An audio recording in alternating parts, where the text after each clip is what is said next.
बिस्मिल्लाहिर्रहमानिर्रहीम, अस्सलाम वालेकुम। Welcome back to smart boy simplified channel. आज हमारा टॉपिक है स्टेम सेल्स। तो स्टेम सेल्स जो हैं ऐसे सेल्स हैं, ऐसे यूनिक किस्म के सेल्स हैं जिनका अपना कोई फंक्शन नहीं होता, लेकिन ये डिवाइड होकर ऐसे सेल्स में डिवाइड होंगे जिनका अपना स्ट्रक्चर हो और जो कोई स्पेशल फंक्शन परफॉर्म करे हो। ठीक है, तो यहाँ पे हम देखते हैं what is the stem cells. तो स्टेम सेल्स यूनिक अनस्पेशलाइज्ड सेल्स हैं। अनस्पेशलाइज्ड सेल्स जो होते हैं वो कैसे होते हैं, जिनका अपना कोई फंक्शन ना हो या कोई फंक्शन परफॉर्म ना करे हो।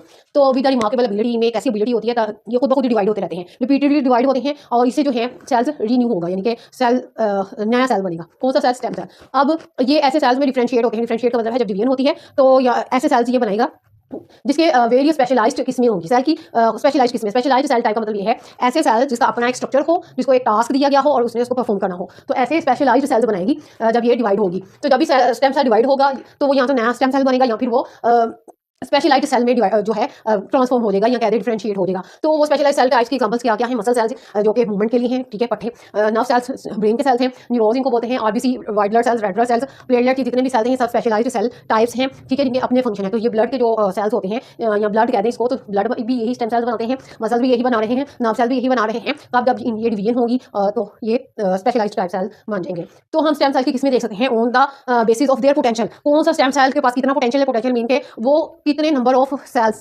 टाइप्स बना सकता है, यानी कितनी किस्मों के सेल्स बना सकता है, उसकी तादाद पे डिपेंड करता है, जो अब हम टाइप्स पढ़ने लगे हैं। सबसे पहले आता है टूटी पोटेंट। टूटी पोटेंट क्या होते हैं? हाँ जी, टूटी पोटेंट सेल्स। टूटी से आपने याद रखना है टोटल। टूटी से क्या मुराद है? टोटल। टोटल जितने भी बॉडी में सेल की किस्में हैं वो सब बनाने की एबिलिटी जिस स्टेम सेल में होगी उसे हम टूटी पोटेंट स्टेम सेल कहेंगे। ये टूटी पोटेंट सेल्स होते हैं, ये हर तरह के सेल्स बना सकते हैं, चाहे वो रेड ब्लड सेल्स है, वाइट ब्लड सेल्स है, या हर तरह का। इवन के ये प्लेसेंटा के जो टिश्यूज होते हैं जिन्हें हम एक्स्ट्रा एम्ब्रियोनिक या एम्ब्रियोनिक टिश्यूज बोलते हैं, वो भी ये बना सकते हैं। एम्ब्रियो जो है ये बना सकते हैं, एम्ब्रियो एंड प्लेसेंटा इतनी ये पावर रखते हैं कि ये एम्ब्रियो और प्लेसेंटा दोनों को बना सकते हैं, ठीक है। इनके टिश्यूज भी टूटीपोटेंट टाइप जो सेल है, स्टेम सेल, वो बनाते हैं, ठीक है। तो आपको इस टूटीपोटेंट स्टेम सेल कहाँ पे मिलेंगे? आपको जाइगोट जो होता है, जाइगोट क्या है? जब एग फर्टिलाइज्ड, एग को क्या बोलते हैं हम? जब एग फर्टिलाइज्ड होता है रिप्रोडक्शन के दौरान, तो तब जो यहाँ पे स्ट्रक्चर होता है उसे हम बोलते हैं एम्ब्रियो। तो ये एम्ब्रियो जो होता है उसमें टूटीपोटेंट स्टेम सेल्स होते हैं, उससे ये मिलकर बना होता है। और ये जाइगोट क्या है? जब एम्ब्रियो में और जब इस एम्ब्रियो में थोड़ी बहुत डिवीजन स्टार्ट हो जाती हैं, कुछ डिवीजन्स फर्स्ट 1 और 2 जो डिवीजन्स होती हैं 2 to 3 कह लें, ठीक है, 2 to 3 डिवीजन्स तक जो आपको इसमें सेल्स मिलते हैं वो टूटीपोटेंट स्टेम सेल्स होते हैं। उसके बाद है प्लूरीपोटेंट स्टेम सेल्स। ये जो होते हैं, प्लूरी का मतलब होता है प्लूरल, प्लूरल, ठीक है। प्लूरी से क्या मुराद है? प्लूरल, यानी कि ये मल्टीपल सेल्स बना सकते हैं, लेकिन नॉट ऑल सेल टाइप्स इनके हाथ में है बनाना, ठीक है।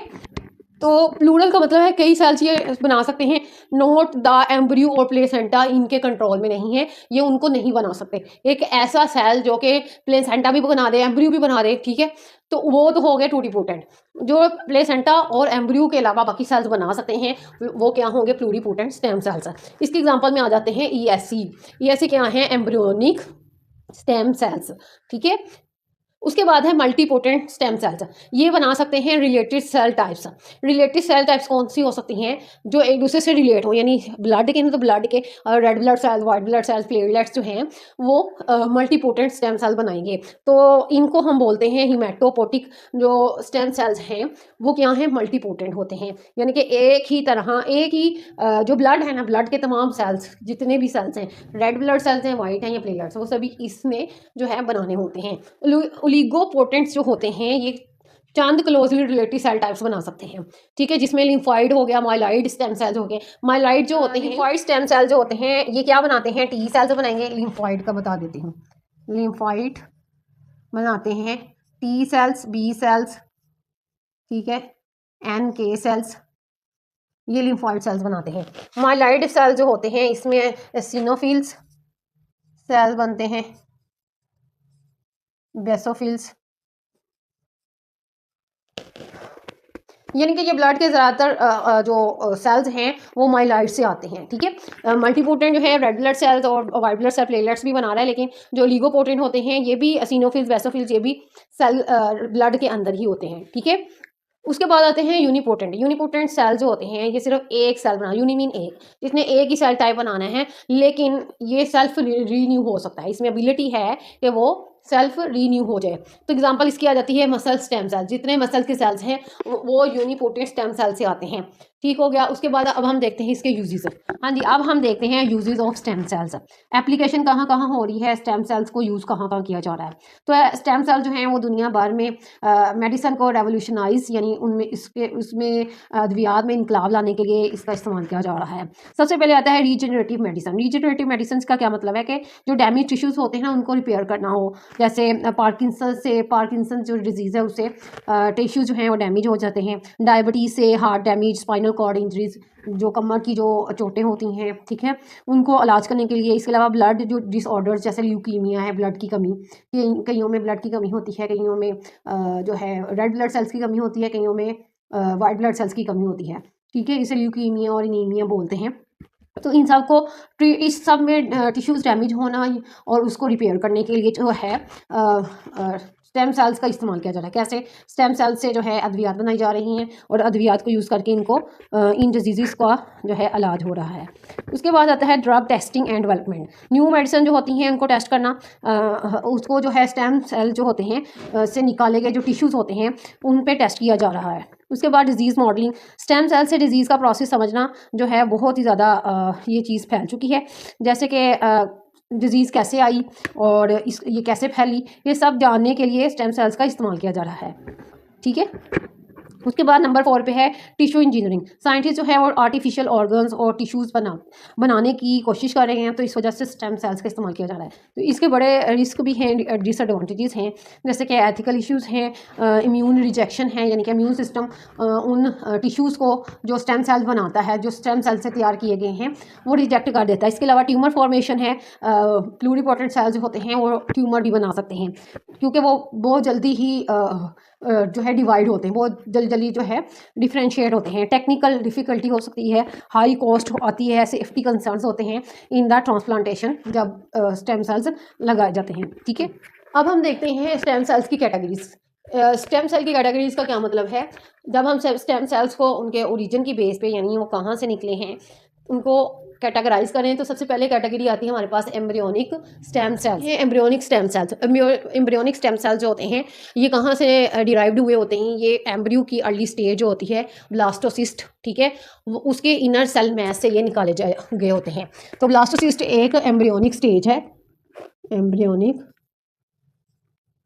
स्टेज, ठीक है, जिसमें अभी एम्ब्रियो में इतनी ज़्यादा डिवीजन्स नहीं हुई होती, या जाइगोट कह लें, एम्ब्रियो बन जाता है, जाइगोट में इतनी फ्यू डिवीजन्स की जब डिवीजन्स होती हैं तो उस स्टेज में एक स्टेज आती है ब्लास्टोसिस्ट। तो ब्लास्टोसिस्ट का जो होता है वो सेल मैस ही होता है। तो ये इनर सेल मैस से जो है एम्ब्रियोनिक स्टेम सेल्स निकाले गए होते हैं, जो कि प्लूरिपोटेंट होते हैं, जिसमें हाई पोटेंशियल होता है कि वो तमाम किस्म के सेल्स बना दे। ठीक है, प्लूरिपोटेंट सेल्स ही ये होते हैं। और ये रिसर्च एंड थेरेपी जो मेडिकल जो ट्रीटमेंट थेरेपी होती है उसमें, उसके लिए ये बड़े रिलायबल हैं, उसके लिए ये मल्टी यूज़ में आते हैं। ठीक है। उसके बाद आते हैं इसका रिस्क क्या है जब इसको रिसर्च या थेरेपी में यूज़ किया जा रहा है।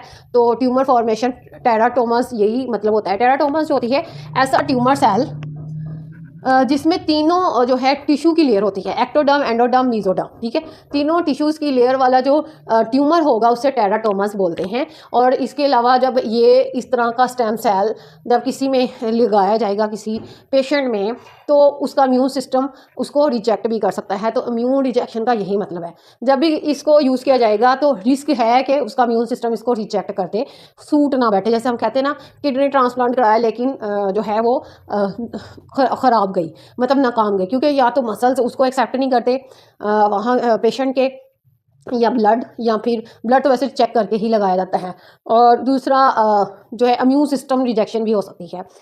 अब हम देखते हैं adult somatic stem cells. Adult stem जो सेल्स हैं ये ऐसे हैं, सोमैटिक सेल्स भी हम इनको बोल सकते हैं, सोमैटिक स्टेम सेल्स। अब जो सोमैटिक स्टेम सेल्स हैं ये जो हैं तकरीबन पूरी बॉडी में ही पाए जाते हैं, मुख्तलिफ टिश्यूज़ में ये पाए जाते हैं। और ये मुख्तलिफ टिश्यूज़ जैसे कि बोन मैरो है, स्किन है, लीवर है, ब्लड है, फैट है, इन सब में ऐसे स्टेम सेल्स पाए जाते हैं।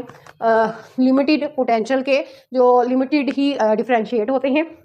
लिमिटेड टाइप ऑफ सेल्स में डिफ्रेंशिएट होते हैं। तो मतलब ये क्या है, मल्टीपोटेंट है, यानी कि सेल टाइप्स की जो है लिमिटेड रेंज है उन्हीं में ही ये डिवाइड होंगे या डिफ्रेंशिएट होंगे। तो इनका फंक्शन क्या होता है, टिश्यूज़ को रिपेयर करना और उनको मेंटेन रखना। अब ये जो होते हैं ये एम्ब्रियोनिक स्टेम सेल्स की निस्बत कम इनमें एबिलिटी है डिफ्रेंशिएट होने की। तो लेस डिफ्रेंशिएट एबिलिटी से ये क्या होते हैं कि जो एथिकल कंसर्न्स हैं वो भी कम हो जाएंगे, और इसके अलावा जो इम्यून रिजेक्शंस हैं उसका रेट भी कम हो जाएगा। एथिकल कंसर्न्स कौन से हो सकते हैं, अब जो एम्ब्रियो होता है ना, जो एम्ब्रियोनिक स्टेम सेल से बनेगा वो डिस्ट्रॉय करना होता है। जब हमें एम्ब्रियोनिक स्टेम सेल्स चाहिए हों, उनको हमने जाके कल्चर करवाना है उनको लैब में, तो एम्ब्रियो को डिस्ट्रॉय करना अनएथिकल होता है, क्योंकि इसको एज अ ह्यूमन ही माना जाता है, इंसान ही माना जाता है। तो ये अनएथिकल होता है। इसके अलावा अनएथिकल कंसर्न्स कौन से हो सकते हैं कि जो एम्ब्रियो का जो उसका जो ओनर है वो कौन है, पेशेंट है, क्लिनिक वाले हैं या गवर्नमेंट वाले हैं। तो ये चीज़ एथिकल कंसर्न्स हैं। ठीक है, तो इसके अलावा ये जो होते हैं सोमैटिक स्टेम सेल्स होते हैं, इनको आइसोलेट करना और इनको कल्चर करना भी मुश्किल होता है then the embryonic stem cells के। हाँ जी, आगे है इंड्यूस प्लूरिपोटेंट स्टेम सेल्स। इसमें प्लूरिपोटेंट स्टेम सेल्स बनवाए जाते हैं, लैब में इनको बनाया जाता है, और जो मेथड लगाया जाता है उसे हम बोलते हैं रीप्रोग्रामिंग एडल्ट स्टेम सेल्स। ठीक है, रीप्रोग्रामिंग का क्या मतलब है कि कुछ ट्रांसक्रिप्शन फैक्टर इस्तेमाल करके, जैसे कि यहाँ पे मैं लिख देती हूँ OCT4, इसके अलावा KLF, ये ट्रांसक्रिप्शन फैक्टर्स होते हैं। इनको यूज़ करके प्लूरिपोटेंट सेल बनाए जाते हैं, और ये जो प्लूरिपोटेंट सेल्स होते हैं बिल्कुल एम्ब्रियोनिक स्टेम सेल्स की तरह के होते हैं। इनके यूज़ के कुछ एडवांटेजेस भी हैं, कुछ डिसएडवांटेजेस भी हैं। इसके बहुत ही ज़्यादा अमेजिंग एडवांटेजेस हैं। इसके जो एडवांटेजेस क्या हैं कि इसमें कोई एथिकल इशूज़ नहीं है। क्योंकि एथिकल इशूज़ क्यों नहीं है, क्योंकि इसको इसमें एम्ब्रियो को डिस्ट्रॉय नहीं करना पड़ता, ये वैसे ही हमें एम्ब्रियोनिक स्टेम सेल्स दे देते हैं बना के। इस वजह से इसमें किसी एम्ब्रियो को डिस्ट्रॉय नहीं करना पड़ता। इस तरह एथिकल कंट्रोवर्सीज कम हो जाती हैं, और पेशेंट के जो है अपने टिश्यू से जो है ये इंड्यूस प्लूरिपोटेंट स्टेम सेल बनवाए जाते हैं, जिससे जो है इम्यून रिजेक्शन के जो चांसेस होते हैं वो भी कम हो जाते हैं, कि पेशेंट को वो उसका इम्यून सिस्टम उन टिश्यूज़ को जो आपने क्लोन करके दिए हैं लैब में वो उसको एक्सेप्ट ही ना करे, ठीक है, रिजेक्ट कर दे। तो ये इश्यूज़ जो हैं वो कम हो जाते हैं, इम्यून रिजेक्शन के जो रिस्क है वो कम हो जाता है। तो इस कैसे, अगर मैं आपको एग्जांपल दूँ तो आपको इस बात समझ आ जाएगी। एग्जांपल में ये कि जब हार्ट पेशेंट के जो हार्ट के जो पेशेंट्स होते हैं उनमें क्या होता है, उनके जो हार्ट के टिश्यूज़ है वो डैमेज हुए होते हैं। तो जब ये क्लोनिंग से और लैब में रीप्रोग्रामिंग से जब न्यू सेल्स या ऑर्गन्स तैयार किए जाते हैं, तो फिर इस तरह से डिजीज़ को क्योर किया जाता है। इसके अलावा जो ब्रेन के सेल्स यहाँ पे बनवाए जाते हैं, ऑर्गन्स, इवन के ऑर्गन्स भी बनाए जाते हैं। तो जो सेल्स हैं जो न्यूरो पेशेंट्स होते हैं, ब्रेन की जिनको प्रॉब्लम्स मसले आ रहे होते हैं, उनके ब्रेन के टिश्यूज़ डैमेज हुए होते हैं, तो वो नए टिश्यूज़ जो हैं वो इसी प्रोसेस के थ्रू जो है उनमें रिपेयर करवाए जाते हैं। उनमें ये ठीक है, इंड्यूस प्लूरिपोटेंट स्टेम सेल से वो टिश्यूज़ बनाए जाते हैं। न्यू सेल्स जो फंक्शनली ठीक हों, जो फंक्शन अपने परफॉर्म कर रहे हों, उनको जो है पेशेंट्स में लगाया जाता है। डिसएडवांटेजेस भी हैं इसमें, जैसे कि आप देखें इससे जब इम्यून रिजेक्शंस होती हैं तो इससे ट्यूमर भी काज हो सकता है। जब इनसे जो स्टेम सेल जब पेशेंट में लगाए जाएंगे, तो वो टिश्यूज़ लगाए जाएंगे, तो उससे क्या होगा कि कैंसर भी हो सकता है, जीन्स में चेंजेस भी आ सकते हैं। इसके अलावा देखते हैं इसमें क्या होता है। प्रोग्रामिंग प्रोसेस जो होता है ये जेनेटिक चेंजेस इंट्रोड्यूस करवा सकता है, जिससे जो है इंड्यूस प्लूरिपोटेंट स्टेम सेल्स जो हैं अफेक्ट हो सकते हैं। इसके अलावा ये ट्यूमर काज करता है जब भी पेशेंट में इनको ट्रांसप्लांट किया जाता है। इसके अलावा जब हम इंड्यूस प्लूरिपोटेंट स्टेम सेल्स को डायरेक्ट करते हैं, यानी उसको डायरेक्शन देते हैं कि वो specific fully functional cell types बनाएं, तो वो भी एक कम्प्लेक्स टास्क होता है कि ये एक फुली फंक्शनल सेल बनाएगा भी या नहीं। तो ये भी डिफ़िकल्ट है इंश्योर करना कि ये सेल जो हैं जो इसने अगर बना भी दिए हैं तो वो प्रॉपर्ली फंक्शन करेंगे भी या नहीं। ठीक है, होप सो आपको ये लेक्चर समझ आ गया, पसंद आया तो लाइक करें, शेयर करें, सब्सक्राइब ज़रूर करें।